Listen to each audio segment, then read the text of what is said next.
श्री स्वामी समर्थ, जय जय स्वामी समर्थ। स्वामींचं नाव घेऊन मी या व्हिडिओला सुरुवात करते।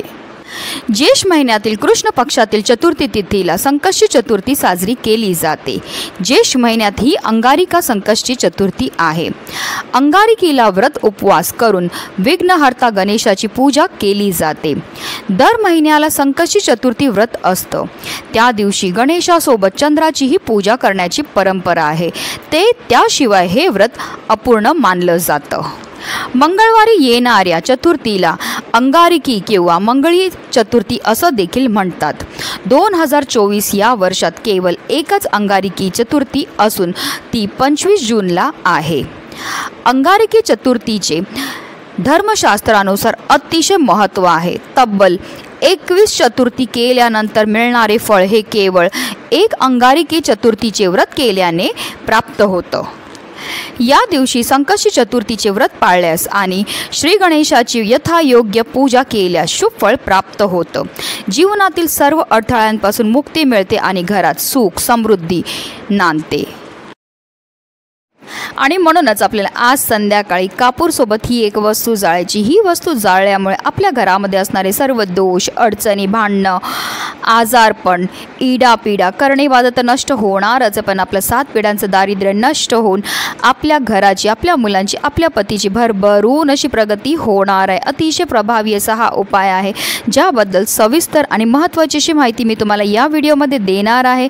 तर व्हिडिओ पूर्ण पहा आणि जर तुम्ही माझ्या चॅनलवर नवीन असतील तर चॅनलला सबस्क्राइब करा आणि शेजारी बेल आयकॉन सुद्धा प्रेस करा, जेणेकरून तुम्हाला माझ्या नवनवीन व्हिडिओचं नोटिफिकेशन हे मिळत राहील आणि तुम्ही एक पण व्हिडिओ मिस करणार नाही। गणपती बाप्पांना आद्य देवता असं म्हणतात। ते बुद्धी, बल आणि विवेकाची देवत आहेत। अंगारिकी चतुर्थीला श्री गणेशाची व्रत देखील केले जाते। अंगारिकी चतुर्थीला व्रत केल्यास वर्षभरातील सर्व चतुर्थीचे फळ मिळते आणि व्यक्तीच्या मनातल्या सर्व मनोकामना सुद्धा पूर्ण होतात। अंगारिकी चतुर्थीला श्री गणपती 4 मस्तक आणि 4 हाताच्या स्वरूपात असतो। श्री गणपतीचे हे रूप संकटमोचक मानलं जातं, ज्यामुळे त्या दिवशी हनुमानाची पूजा देखील केली जाते।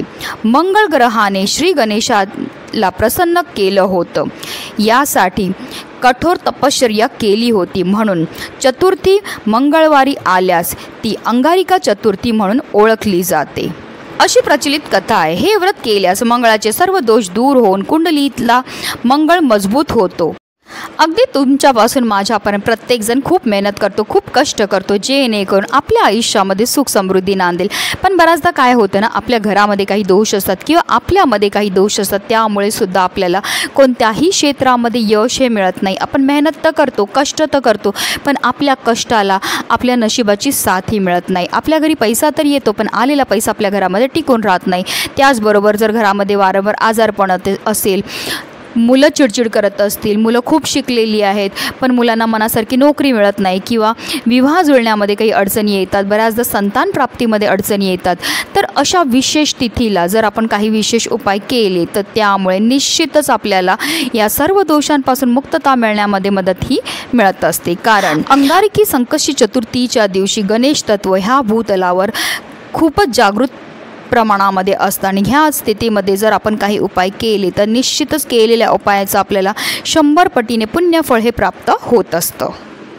तर ह्या उपायाकरता आपल्याला एक गौरी लागणार आहे, जी गाईच्या शेणापासून गौरी तयार केलेली असते, ती आपल्याला ह्या उपायामध्ये लागणार आहे। कारण हिंदू धर्मामध्ये गाय, गंगा आणि गायत्रीचं अनन्य साधारण आहे। जसं गाय पूजनीय मानली जाते, त्याच रीते गायीपासून मिळणाऱ्या प्रत्येक घटकाचं खूपच महत्त्व आहे।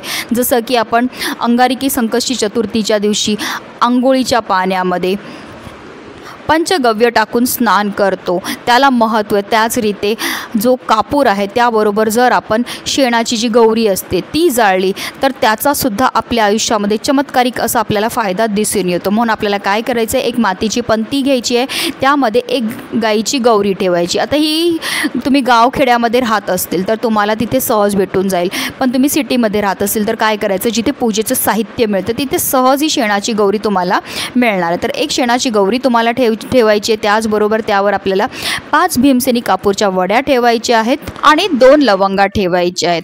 अशी ही वस्तू आपल्याला मातीच्या पंतीमध्ये टाकायच्या आहेत. आता हा सर्व उपाय सुरू करायच्या अगोदर आपल्याला आपल्या घराचे सर्व दरवाजे आणि खिडक्या खोलायचे आणि त्यानंतरच आपल्याला हा उपाय करायचा आहे. कारण आपल्या घरामध्ये असणारे सर्व दोष, अडचणी, इडापिडा, अलक्ष्मी आपल्याला घरातनं बाहेर काढून टाकायची आहे. तर आपल्याला हा उपाय जो आहे देवघरामध्ये बसूनच करायचा आहे. देवघरामध्ये दिवा जो प्रज्वलित केलेला असेल त्याच्या मदतीने ह्या पंथीमधली कापूर जो आहे आपल्याला प्रज्वलित करायचं. कापूर प्रज्वलित झाल्यानंतर आपल्याला त्या मातीच्या पंथीमध्ये 1 चमचाभर शुद्ध गाईचं तूपसुद्धा टाकायचं आहे.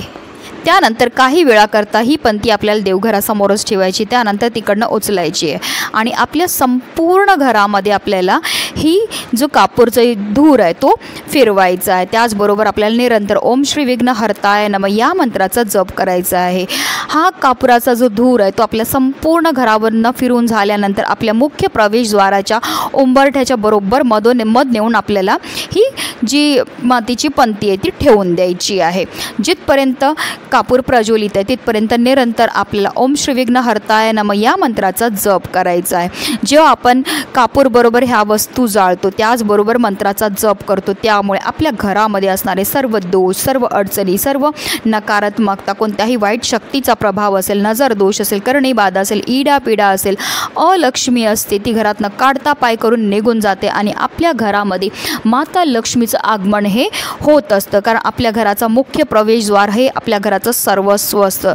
आपल्या घरामध्ये येणारी कोणतीही चांगली किंवा वाईट गोष्टी ही आपल्या मुख्य प्रवेशद्वारामधूनच येत असते आणि हा उपाय केल्यामुळे आपलं 7 पिढ्यांचं दारिद्र्य नष्ट होऊन आपल्या संपूर्ण कुटुंबाची भरभरून अशी प्रगती होत असते.